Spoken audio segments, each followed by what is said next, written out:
O lea ua malama i ungalu ma toa i mata maunga fisanga o laulai. Ai utu i matawhanua pula o matango fie. Awale fo launga si o tātou atunu. Ile nei vai tau o le tausanga. Le tātou fo launga na fuafua malalafo i le atua. Ina ua whaafotu lua isulu o le nei tausanga. O lea ua tātou oa ma sufi lona angalelei ma lona file mu. Ile masina lona iwa o le tausanga ua tātou aulia. Ma o le tātou whaafitai e le mabae, ma le viinga o le tātou mataisili.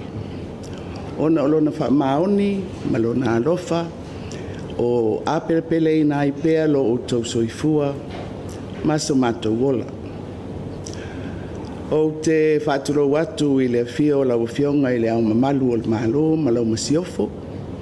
Le awhifio sui o le fono sui tofia. Le pa ia mawalunga o le tawhatolu o le malo tuto tasi o Samoa.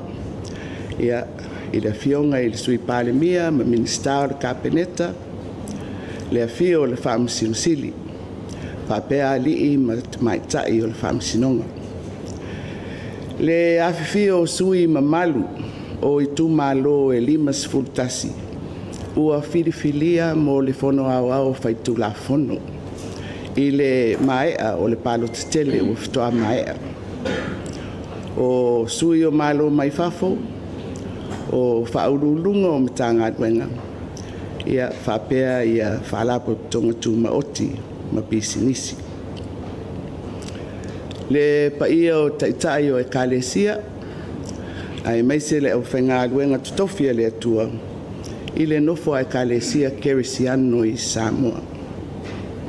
Ia ai ale paia maolunga o Samoa, ma i onao se ia o ionei. O paia wa ainga ma latou tama, o tama ma o latou ainga. Ia le malu tu mua mpule i tu aung ma latou ainga i le tai, ma le vaa o fonti.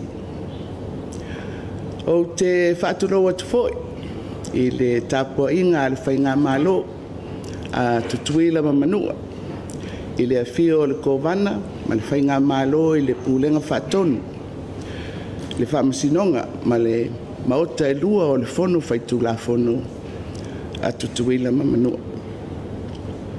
Ia, o le paia la valea, a wā le whaleanga fulu, ma le nofo a maupu, sua ma le vai whanua o fofo mai tūlangi, i tu au ma la taua sa ole, ma le lau niu na sairua. O paia i le motu sa, a wā le awhio whatui o le motu, ala la tai to o le whale ula. Ia o leo ua whalepa foe, a tautai ino ua mangoto le ngafo, a wale whai ngā whiriwhilinga sa alu whaiva iai le paia o le atunu. E whiritanga ngai le tō whā ma le whautanga.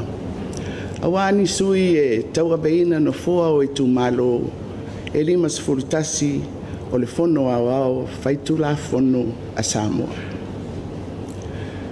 Sa o tātou tūtasi le atua, lo tātou whamoemoe. Ina ia awali tia e lona alofa, ma lona mana, le atunu, i lana whainga whirwhilinga. O lea ua maea, ma ua au mai lau o whirwhilinga aitu malo.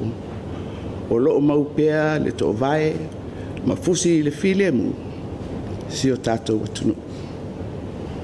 Ma o le tātou whaafitai lea e whaamua i le atua. Awa ana le se noa lo na nganga na fa pale mai. Ia se manu wana o se au sanga le tu vai lo tato fa moe. Petai.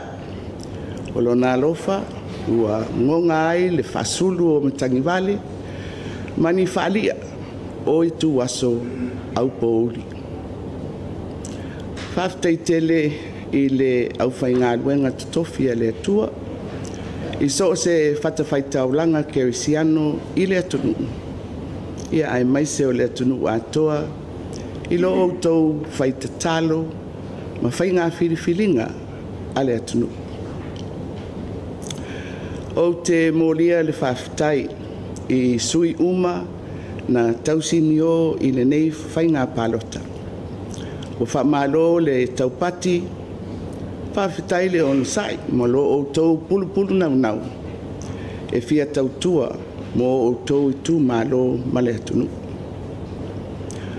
O lea ua au mai le filifilinga le atunu, o anga ia whatemokarasi. O loo whaafoe ai le sailinga o sui o le palimene o Samoa.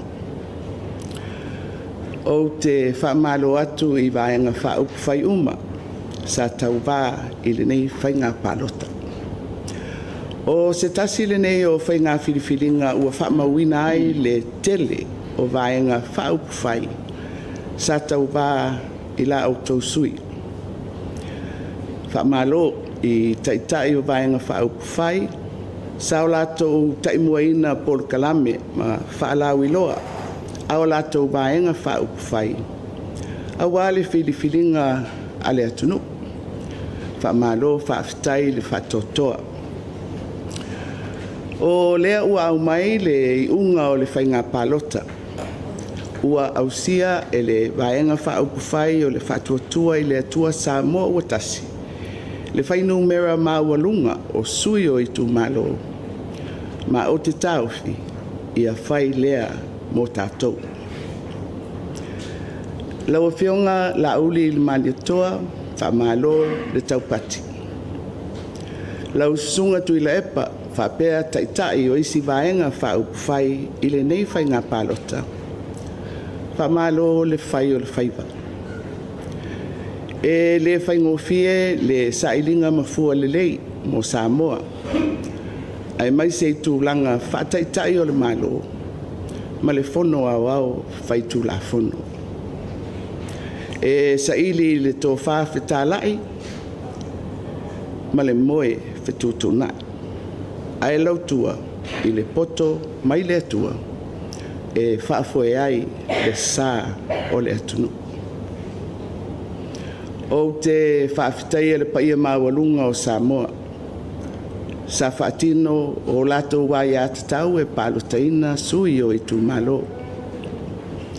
Whawhitai le whai malu o lau o tau whaiva.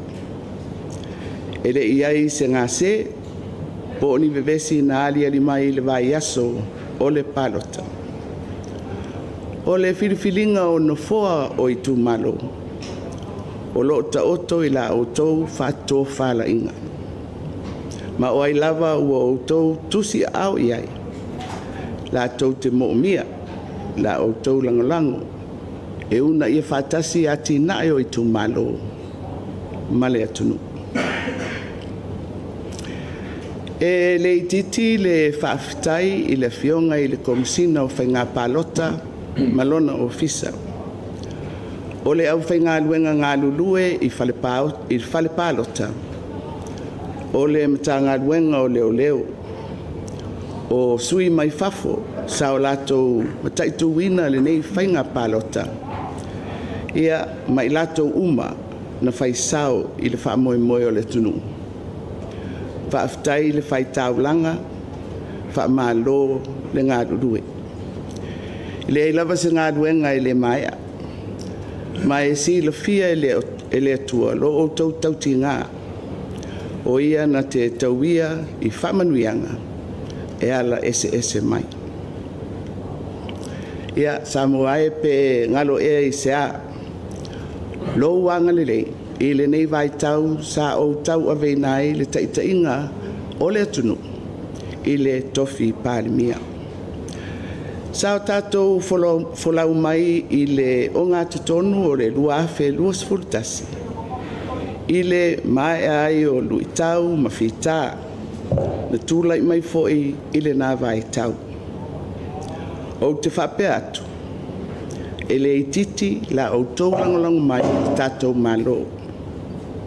I lo nā tinae malona tamau ainga. Sa tau mawhai lava I le mawhai ngā whai. Le wha moe moe I le whasoso ani mai o le nganga paia. E whaatino ngā luenga mo le manuia au I luma o Samoa. Mo na tangata.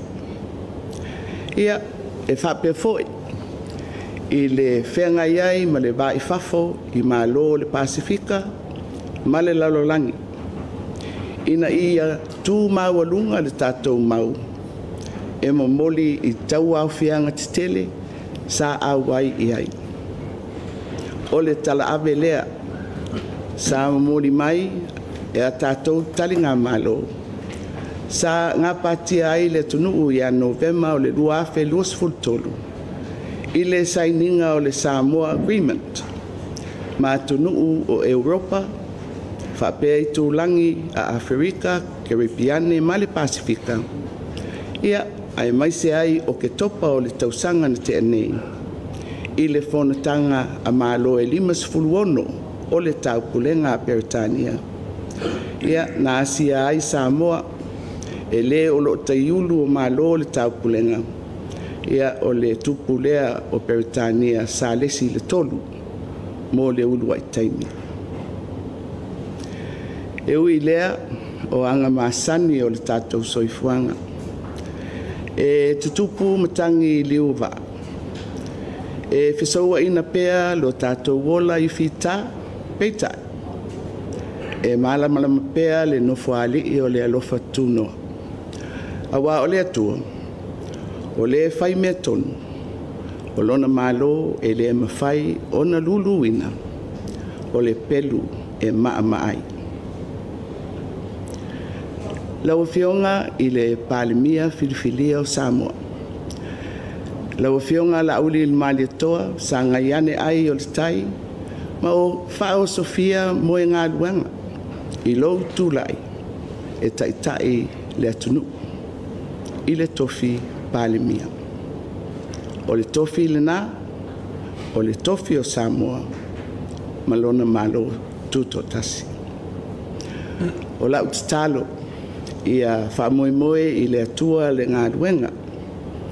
Ia taunapo i le malu o whainga whawai, matula fono, ma ia tautuana, whautuanga a le au whainga ruenga a le malo. O lo o puno wai, i au au nanga mō le atunu. Ia manuia lo tūlai mai i le tau aveina o le tofi palimia mō si o tātou atunu. Mō sui filifilia uma o le fono faitula fono ua pale mai mō le palimene se fuluvadu. O tau mamana ia whamanuia le atua i le tofi ma le vala auina. Ia si o itu malo pele o lo tawhanga. Whaafitai mo la autou tapua inga o whianga iai ma le tofi pāle mia. Tainane le whaasifulu tausanga talu ana o tau aveina le no foa o le tātou itu malo. O le asa tātou tautua ia Samoa. Ia whaia ia ma vi inga o le atua. Le paia o whaawhianga inga tau langi ale tātou tu malo. Whaafitai tele, le whaamalo si au, male tatalo. Tātou tu li luma so tātou ai, ma ia manui tele si o tātou tu malo. Mō lau waenga whaupu whai o le Samoa u poto poto. Whaamalo le tai, malo le whinau. Ai maise mō le momoli ina o mau whawai. I le tau waina o no foa o i tu malo, i le palo te tele. E ui e le i tau lau o le tātou whamoemoe i sona ato toanga. O le a avea, mātou o tūla i mai mō le nei paia inga. E tau aveina le fua o le Samoa o poto poto, i le whalanga maia a le atunu. Tātou tāofi i le loto mau, e whaawau a tātou mtawhai oi i tawha ese o le ngā ruenga whaawaenga whaaupuwhai. E tawalunga le nei tautalanga i le whaafitai whaapitoa. Mō lau kāpeneta i le amata mai o le paia inga lona sifulufitu. Ai maise le kāpeneta o le malo tausi. I la outou a fionga i le sui pāle mia ma minista. Ma o laulava mau whataitai. o le laulau a le kapineta. E whaafoeina le taitaina o le malo. I le ngā luenga i le atina ina o le tunu. Ma au nanga mō tātou tangata. Whaftaitele mō le tau aveina o tiute ma whaiva o le wala auina. I lo o tau whinangalo mātala ma le whitalai. Ai autu lava i le manuia o le atunu. Ia whaamanuia le atua ia o tau a fionga. Ai maise o ainga mai e pele. Ia tātou talo soifua i le aso ua tofa e lana fionga i le au mamalu o le malo. E tau au fi ai le pāle mene mo le whātautoina o sui mamalu umo le pāle mene. Ai maise le pāle mia malana kapineta. I o tātou maua whaatasi le aso i le file mu ma le anganga whawhitai. Ua mae a le whainga whiringa Samoa i le tausinga alofa a le atua. Ia manuia tele si o tātou atunu. Ia tūmau pēr le file mu ma le alofa o le atua. Ma le mafutanga whaiwhai pēr ma lona anganga. I lunga o le tātou tofi o Samoa le tātou watunu pele. Ia soifua mai e manuia. Good afternoon, Samoa. Following the conclusion of the general elections official count on Friday last week and subsequent conveyance of the writ to the head of state, I now take this opportunity to thank each and every one of you for your patience and active participation in the electoral process. Your voices through your votes have once again demonstrated the strength and resilience of our democracy. We thank the Lord for his love and grace upon us and for his peace on our country as we took part in this important democratic process. In this regard, I acknowledge with gratitude the role of the Church and prayer warriors for committing this occasion to the Lord and for praying for peace in the country. I also take this opportunity to congratulate the winning political party, Fatuatua i le atua Samoa Watasi, and its leader, Lauli Olmaliatoa, who will now steer our country into the future. I also wish to acknowledge the leader of the Human Rights Protection Party, Sunga Tuilaepa, and all other political party leaders for their contribution to ensuring a peaceful and robust general election.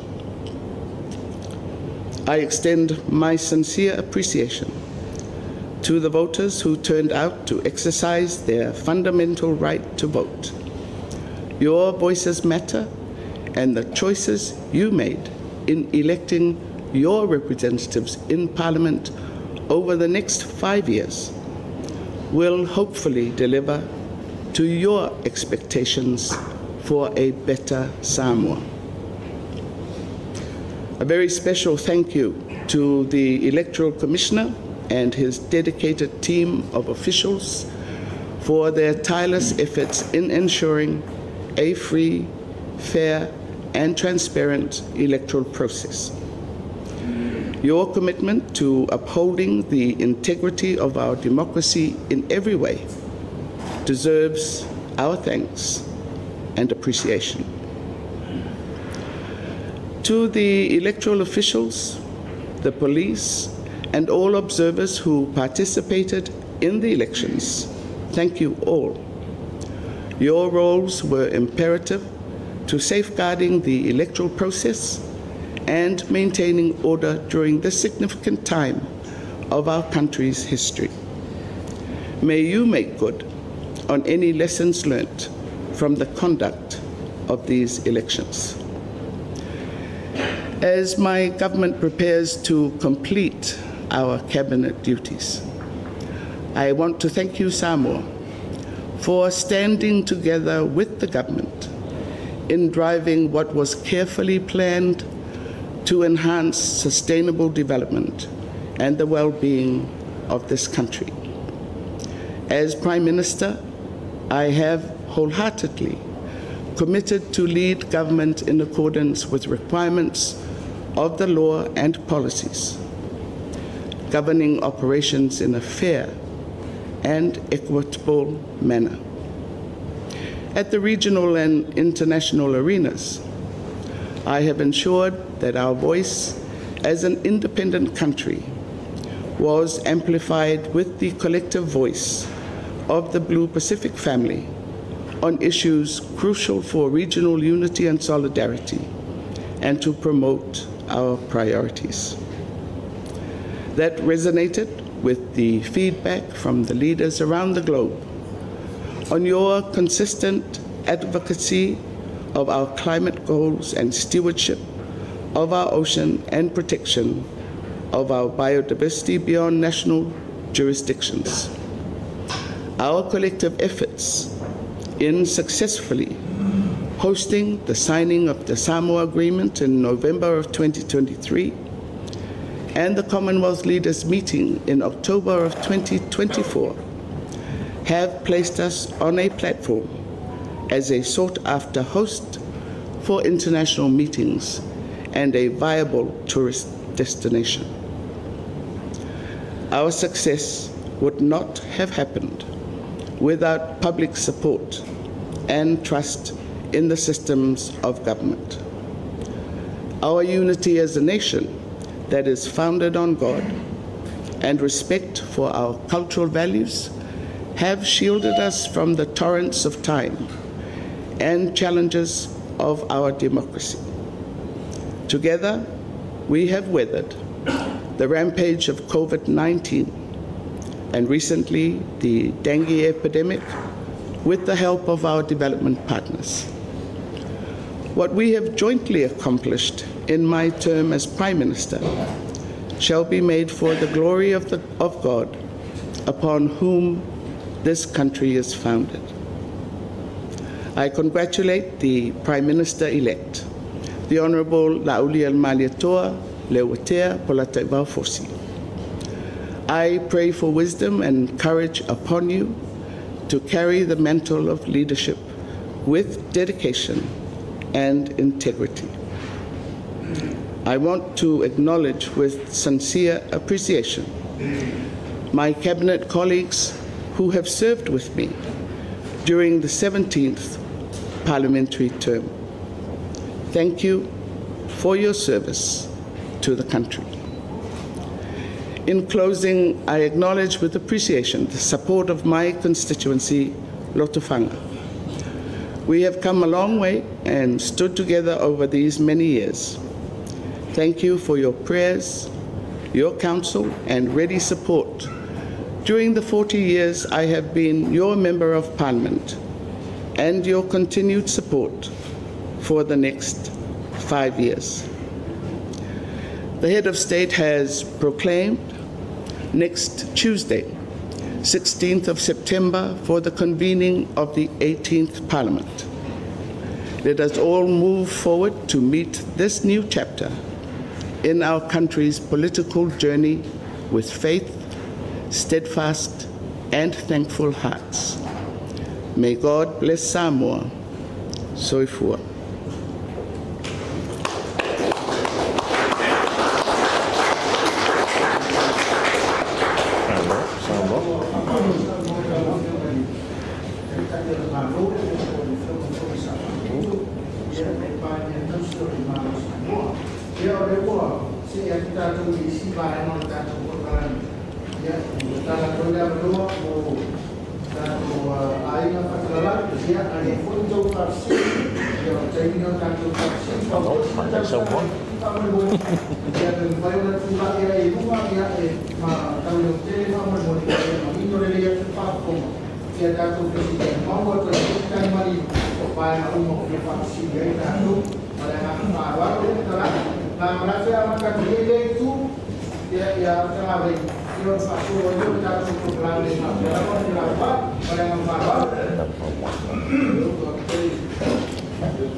Ele taimi nei ele ai.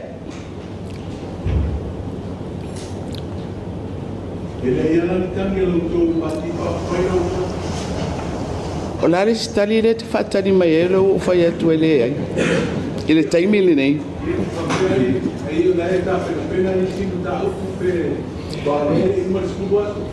Ia, o le whainga masani a tātou au tanga vai. Mātou te tali atu lawa I mea ua mautinoa I le taimi nei, e le o iesa mātou tangi o iai.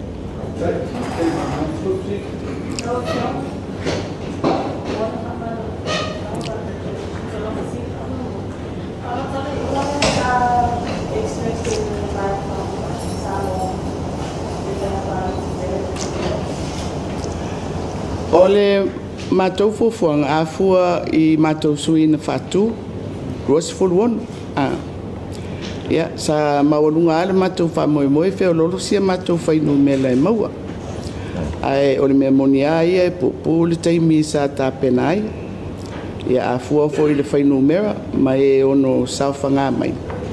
Ia, o le whamoemoe a, ia lapa senu mea e whamawina ai le vaenga I tutonu o le parliament. O le taua ia, na mātou malamalama ia e le vao vaenga whaupu whai ia e lua o le whatuatua I le atua Samoa tasi ia whapea fo I ma le vaenga e puipuia ia tau. Ia, o le misi alofa, o le whamoemoe. Ia, o le tole titi o si mātou vaenga ua sao mai, ale mea sidi. O lea iai pesui o le Samoa poto I tonu o le parliament. Ia o le upu foi lea, mai se fatu I titi, ia. Whamoemoe tupu mai ai se la au tele ma le mawhala. We know you formally lodged a complaint against Aoki for comments he made during the roadshow. Give us an update. We're still preparing.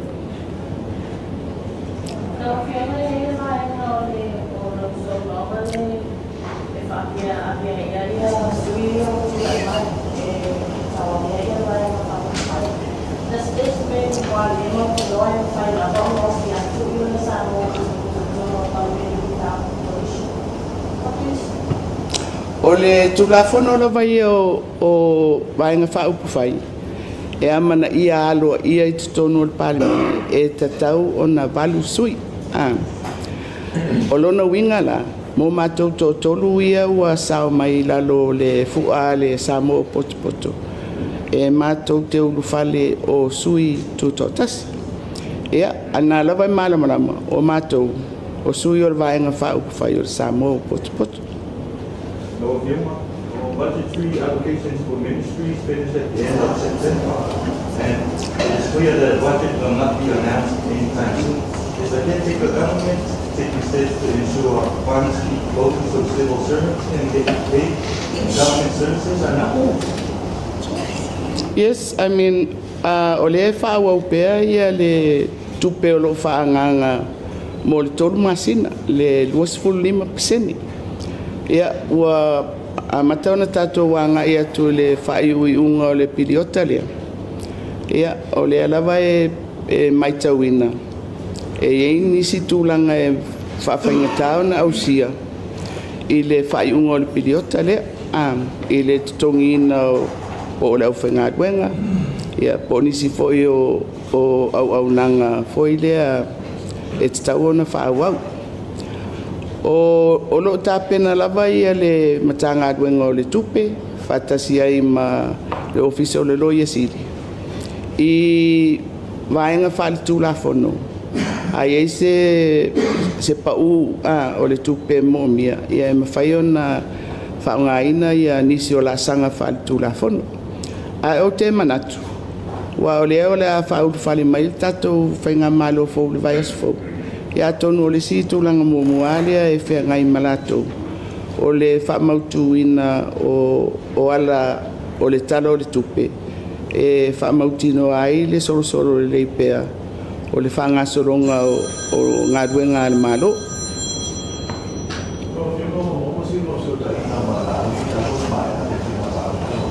Ele ai?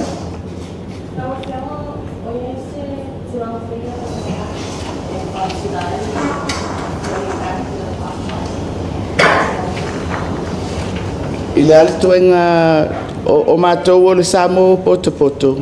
O le ala, o le alo fina ngalo e tu un mātou vaenga e mātou. No, we are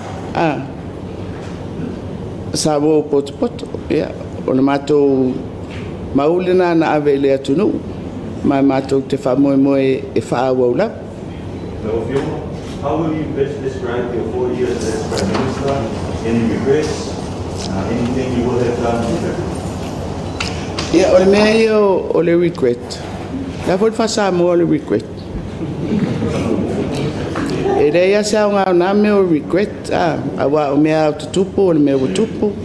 Ia o nga yo inga koile fa nga solo. Ia te awa ia na tau te si le fia uma le foi fai mai au tanga vai. Ele i fai ngo fie le fesuia inga o le fai nga malo. Ia o le memo mua foi le i le matou vai e le ngā duenga o le uru whare mai o se malo. Ia fai o le whamautu le o ana mau e taimua ina ai le piliota lea. Ia o le na whataatia mai ia tūlanga nau whainga whawai e fua i runga o le ana watau fo i sa ave le whainga pālota o lufu tasi. A le sea ngā duenga tele. O le ngā duenga lea soso tau au fo i lea a le vasenga o whaipule ma le au whainga duenga le malo. A whapea e na o paul whainga malo sa whea ngai ma le au whainga duenga o le HRPP o fast food tausanga. I te tono o le fast food tausanga lana pe lua ni tupulanga o lo iai. I le isi la fia se si whainga malo o tupu ai la le manatu. I te tono o le au whainga duenga le malo. O le HRPP ai o le malo alea. Ai nae si la fia le tatou vasenga. Ia o le natula lea o pulenga wha demokrasi e fisuisui ia. Mai ele i whaingofie le fisuia inga. Ia o le ngaduenga ia i le taiteina o le atinae. O le whamautu ina o au nanga. Ma le amata o nisi o tau mawhainga fau initiatives. Ia pe o le mealana sa ave ia le whamuamua le vaenga whaukufai. Ia mal matou kapeneta. I le manatu lau tele fo i lea o le ngā ruru e whatasi o le maro ma vaenga ese umo le tunu. Ia whata ape atu pe whasoa atu i tua. Ia fo i lea le tamau ainga. E le na o tupe a tamau ainga o Avanoa mo le tunu. E ngā ruru e whatasi ai ma le maro mo le atina. Pe o le overall approach le na le whainga malo le nei. Foi le an investment or a heightened investment i le atunu. Ia wa tātou le tunu lai titi. E lai titi foi le malo. E uti foi e le tamau ainga. E mo mia ai le whaipaanga o le malo. Ia, mōna tangata I vaenga ese o le tunu e faule ia le tātou atina e manuia.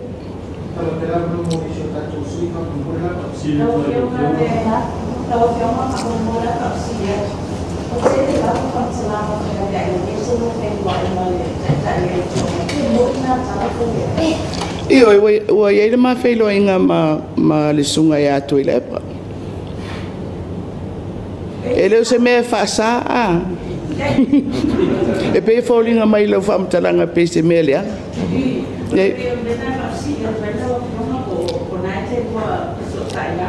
E whaatasi ona mawhailo.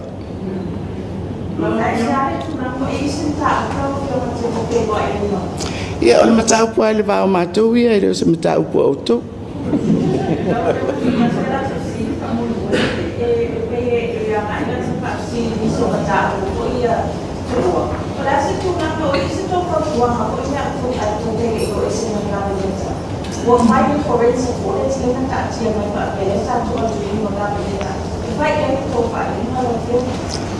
O lo tatia nei le laulau a whanua le kapeneta le lipoti lea.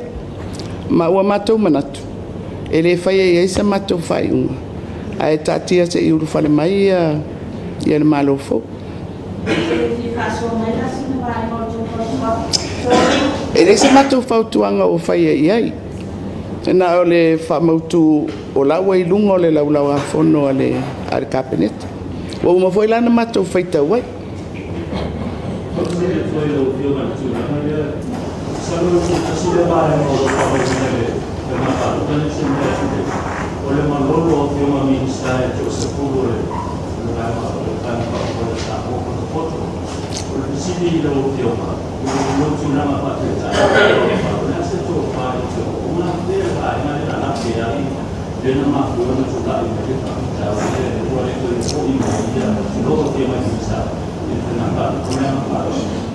Ia, o le lapea, o le pūpū o le taimi e tāpenai, o mātou le malo tepsi. Ia, e whainga tāna whio minsta e whaia lātou campaign a le e ngawha lātou mga ruenga o le malo tausi. Ale melo no rua, ia, a tonu te reilo, po la se fina ngalo a whionga nei minsta. Ai, manatua, o mātou umani, na mātou urufale mai o sui o le fast. O lona winga, I tu malo umaia, o lo malo si pea ia le lanu, po le lango mo le fast, ia, e tau whao fio tu la sia mātou va a faulia. Ia, o mautu lava ia whawai e tonu o le tele o I tu malo.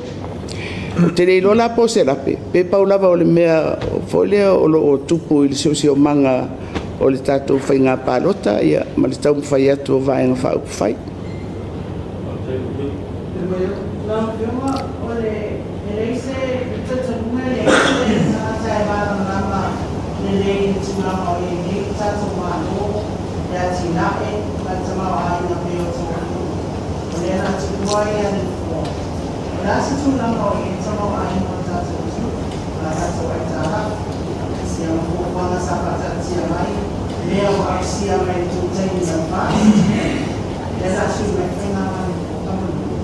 Le lata dia tu minsta tu.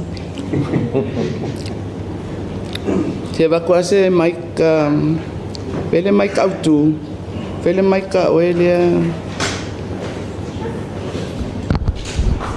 Oi lo mai.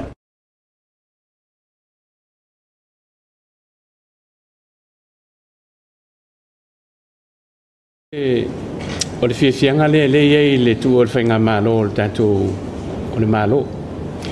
Ono le tūlanga le o le tamau ainga le iei nei. Ma o loo whaua au pēr ona si itia le tūlanga o le tātou tamau ainga. E le vat nei fwoi ona le ana release mai le potia le whale tupe lalanga. I le lātou voi suenga me se whale lātou update I tamau ainga o Tunol Pacific. Le ntau mai a iuni o le tausanga nei. Ia ma o se tūlanga le lea mō tātou. I le tūlanga si tia pe o te mawaiga. Ma o lo le fo ia tātou tupe tūlanga le tātou cash flow. O lo le fo ia tātou tupe wha leo po le tātou foreign reserves. Ia o le fo ia wha ua ona alu I lalo le tātou ai tālafu. Pe a fua I le si tia o te mawaiga le iei nei. Ia o le fo ia loma nei o se te mai fai ele si payment te le au tatou ai tala. Ma o lo ngā whatia fo i tatou na wha au ia mea. Ia pe o le fiafianga le nā, i le fionga te mata i pāne mia mar cabinet, i le tu ua i o le whainga mālo. A o lo i se tūlanga le lei le tūlanga le tamawai. A me se tūlanga tau tupe, o le tatou atunu. Ia mo le si whainga mālo e ofi mai tonu whainga mālo ua. Tūlai mai e whafuel tatou atunu mo le si limi tau sang.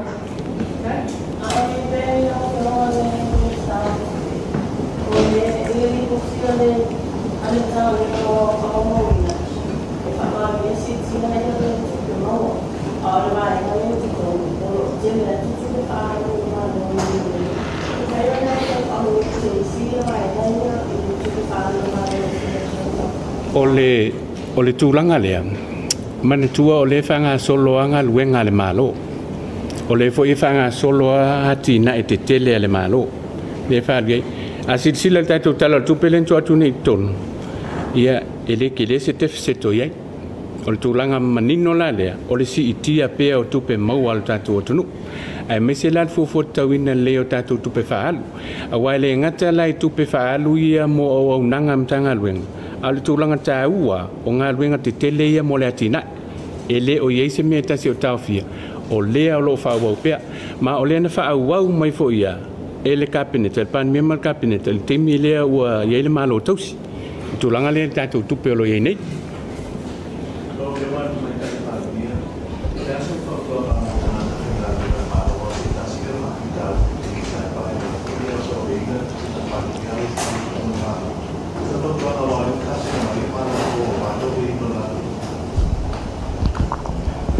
O le whiau lava ia mo le whengarua ngā le malo, ma sa e le matou whilo inga na whai ana nafi. Sa pala au mai e whaurulunga o mta ngā ruenga mwhala paputonga tūma o tia le malo. Ia, le ngata mua le ave e o le matou whawhitai. E tūsai ma le matou ngā ruenga sa whaatino i le paia inga le ua mawai. Ia, ma ave pea iai le matou tua lalu. E tautua nā, ia le rātou fōi matawhai oi. I le tau aveina o le malo, mai o suinga ia i le mātou vasenga o sui o le atunu. Ia e sui mai ai le taimi i le taimi. Ai o le matawhai oi ia le au whainga duenga. Ia o rātou ia e pei e whaawawina, whaamaupopo. Ia ma tausi le lei. Ia whaavae o le tātou malo. E sui ai mai lava sui o le tunu. Ia ai tau ave ma whaawau e le au whaingāruenga ngā le malo. Ia le tele o ngāruenga. Ia ma o le mea moni ai e mo so se whaingā malo e sau. Ia manatu fau le malo, fau mea whai.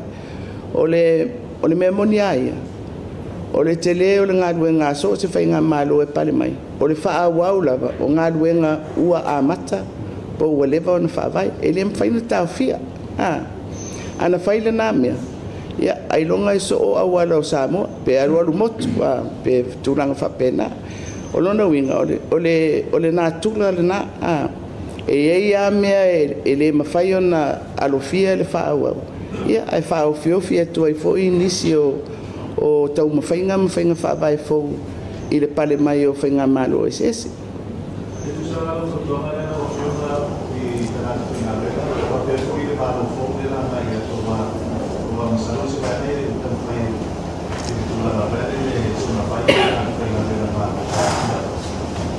E le mwhaina utali atu o polare mea le whainga malo fo la whai. Au ai pale mai lava lātou, ia whaia lātou whai unga whai. O le ave le tualalo i le au whainga ruenga ia ma lātou pito la au. Ia, tau whiofi le rei le umai, ave le whautuanga i le malo fo. Ia, ai foi le se ngā ruenga mātou le whaatonu o le whainga malo fo. A ba sa o sista ngata o te leo whesi.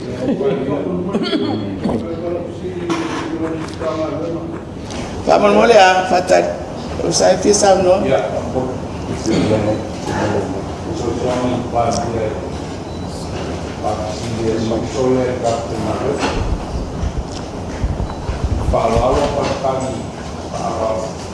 Whakaponga sa ko. Ia ungi ngalo e au whaingalua ngal malo. E leo se malo se paki. A whai ua mai le fast. Por hei cha pipi. No whapea lea. O le a kou whiwhiwhi ai ma. Whapea la whafast. Ia pe whai cha pipi. La ua whaukuanga ia ki o kou. Ia aua lava. Ngai mangaku seisi. O se malo nga o se paki. O le malo Samoa. O kou le au whaingalue ngā lea kungu. E kua i ai Samoa. Ia, e awangi i se mangaku whapea o le a. O ke lo foi o mel faso lai foi mangaku e. E whai whale pe siria ko foi le whaingal fas ia o kou. I lo mako. Hai. Leisi meo le. Fau kua inga le au whaingalue ngā kuul meo le. Whai kakala mal whela o lo ai kala solo. Wa kasi ngā me kupu mai whawhikau. Ki nganga le lei, ia pewe o mako ia. E ke le a fo i kala sa whai, ia le winga al mea. Ia i o le kako ke kaukua i le kongo. A wai le o se malo o se paki. Ia mea ngā kau. Longa winga. Ia, au fo inge i afia o kou i polkiki ma. Ia whai le al ngā ruenga, al kaka whai ngā ruenga ia e le lei ma. Ia peo la kai popo aku ka.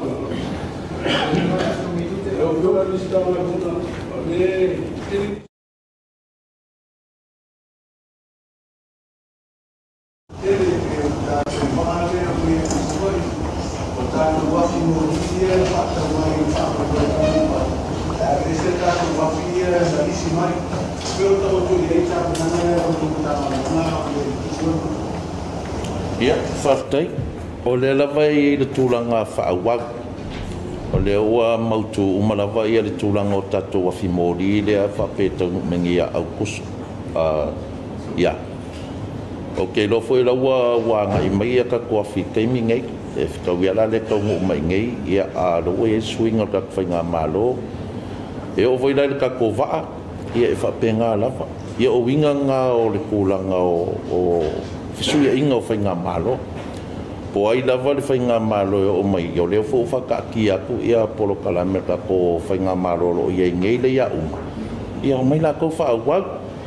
E vela ka ko vaanga le au mai. Ia o le kiu ke fo ila o ka ko whainga malo fo. Ia o le kakala makulanga whapenga ka ko fia umai. Ia e ke leanga o ngā ruenga. Ale maka ngā ruenga ma whilau inga renga ia. Ia o la lava e a fo ua e whaawau pea. Pe fo ia ngā saungoangi se o miska fo i mara fionga pānia. E uma lava o mai la ko e whaawau o mea le malo. E le whapewanga ngā ieinga i mea voi e sa o makau umai le whainga malo fo le chapipi. Ia ngā iei lava ngā iau whikounga inga fo i le iaki ngā e awe whamua mua. Ia ko mangkua fo i o le aki ngai kele fo i le sa amaka me le chau pipi whengoka ko awala le West Coast Road le alum lai varit.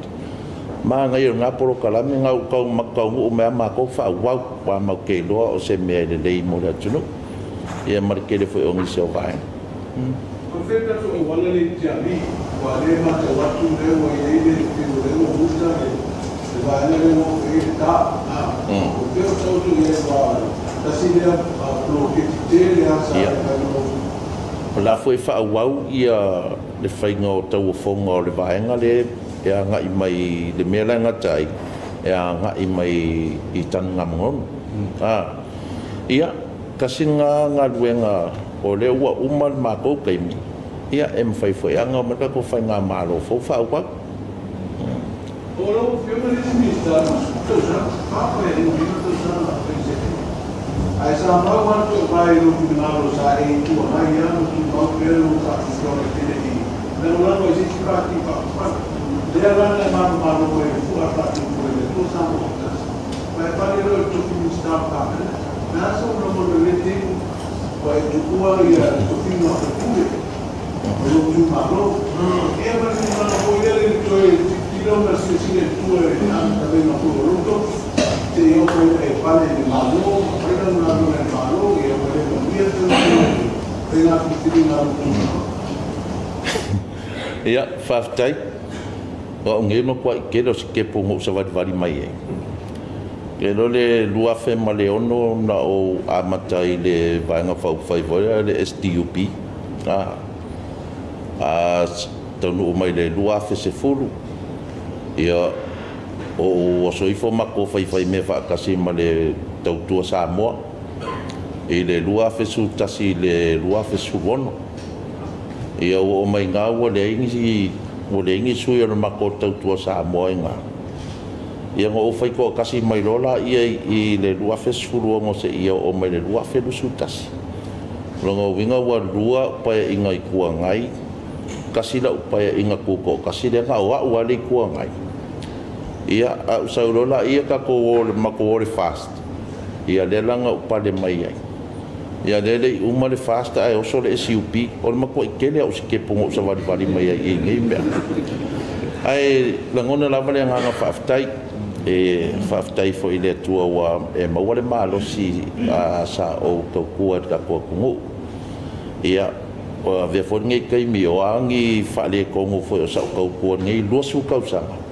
ia o fa maruru ku ka ko pa o se me o se mala fo ima se vai o ni fo ka ia fo ngi me sa fa de ko ia e aso ku ia vai malu pu e ngai le ka pu inga fo o tatu tunu ia e o fo ila se ku malo se tu malo man ko la sfur ka lu pa inga ka ili makau sanga sa o ka ku ai le mako tu malo sale aula anga i maunga ngumela rua sa nga kaimi ia o ko ya lola i sale nga lesis fur kausanga ia o ke malaku lava wa lava maka ko e ngai kau ku ai de e tatu tunu o over kai no le ainga ia maka ku ai foka nga kai ko ngu i ia manku voi o tanga vai ngo wa ko ngo por ki o fasuro kausanga ia le wo ngo sfuru le o faso solo ku i ia ai o le o lava le la u kilo le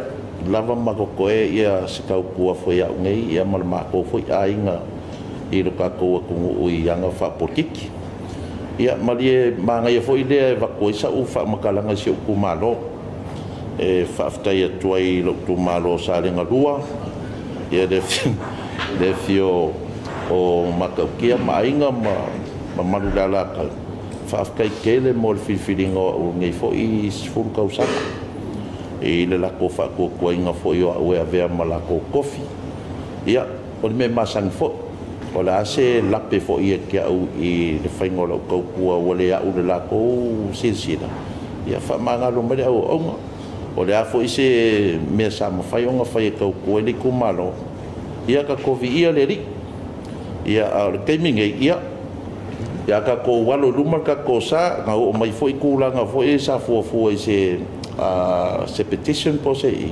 o lo mga ko ele ai o mga ko ria ko file mul ma ko malo ni fe se ingolo fai ngei ya ai mai se fo lo ma ko ai nga o ai yo uso ko fe se ai ma ko ai nga o lo mga ko nga ka o ko fa pe ai avel ma ko langolango ma ko sui wa ngei ia manguia foi va o le fionga ya le lua mako kapo ia o faifa ia ko malele lau ki ai kongo kako pale menge o yai ia o foi ole suia salenga ele longo fongo ia o kar kongo foi ia le fionga foi ia le lua le fionga le mai ava lava longo ko mai lava longo ngava fa foi ele confirma ko malo manguia kapo inga Samoa malo fa tai tele le fionga fa tai le fionga tai malo fa tai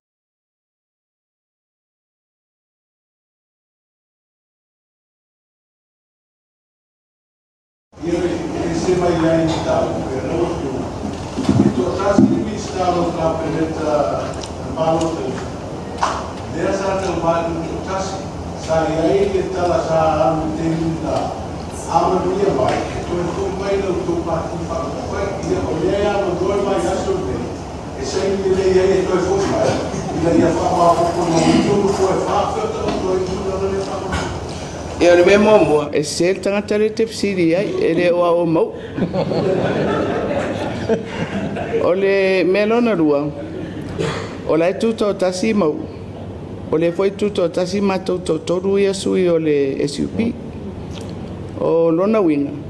E rei se whainga whapea e saini mai mau u le SUP, awa i to tonu lava o le parimene ia, e le o ausia le whai numero, e amana ia ai le vaenga whaukwhai, o tua la o le parimene, a o tūranga i to tonu o le parimene, o mato uma o sui tu to tasi. Ia whaftai tele i lautou senga.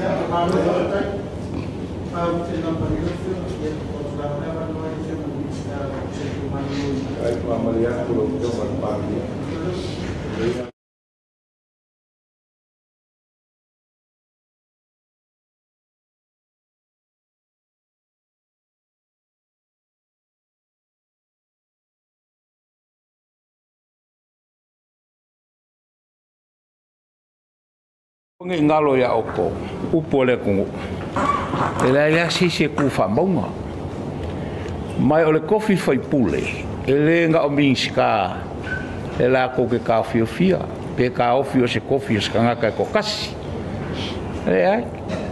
e kupu foi mo ke le foi minska sa fa minska fai inga mai ole nga ngala vai ma ko fia ia ma ko fia ia ngai foi ngai paloka a ko fa fonga mai le ngi kangi al vaenga ngai langa foi le SUP a ko mai kau le makanga mai o laloa ele songa ngao ya a le kali nga le fia va ku le fili nga o mai a fai lava e fai inga ia miska langa o le soifuanga le ama le o langa le o polkiki pe anga ile ele ku mausa kanga kai sengo fo mai lo sengo fo yo au pe a pai ke o lo fo le ku e au ko va mai po ai lava la o faro ku fesili e pe fo linga pe pe manga ia fa pe fo linga se fesili po le kau e mu inga o ko ulu ia miska ale nganga ia ele o se kanga ka fa pe ai mino le o miska la vai nga ngo foi ai ko foi inga deskai ya ala ka fia ia ali o nga vai ia o mako me wo o ka kingo ele ngo fo le mako SUP o mo ka mi la mako fa ma popoi ia wa ka ke le lo alungo ngai fo I vai ka ai ka sia le fast pi on fa manguia le palmia ia uang o mai kuli kangaka o mai fai le kangaka ia manguia le so